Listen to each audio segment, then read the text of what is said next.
एक गांव में एक व्यक्ति रहता था। उसके पास एक तोता था।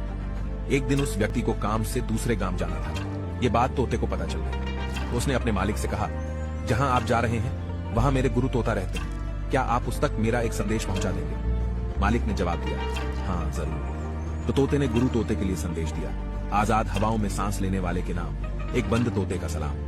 तोते का मालिक दूसरे गांव पहुंचा और अपना काम निपटाने के बाद गुरु तोते से मिला और उसे अपने तोते की ओर से भेजोवाया संदेश सुनाया। संदेश सुनने के बाद गुरु तोते की मौत हो गई। तोते का मालिक अपने गांव लौटे आया। उसने तोते को बताया कि मैंने गुरु तोते को जैसे तुम्हारी संदेश सुनाया तो सुनते ही उसकी मौत हो गई। जैसे ही तोते ने यह बात सुनी तुरंत उसकी भी मौत हो गई। यह देखकर तोते का मालिक बहुत ही उदास हो गया। वह मरे हुए तोते को उठाकर बाहर फेंक आया। तभी तोता तेजी से उड़ा और बोला, मेरे गुरु तोते ने कहा था कि अगर आजादी चाहते हो तो पहले मरना सीखो। निष्कर्ष, वास्तव में यदि हम कुछ करना चाहते हैं तो उसका मूल पहले ही चुकाना पड़ता है। चाहे वह पढ़ाई हो, यह काम सबका मूल पहले ही चुकाना पड़ता है।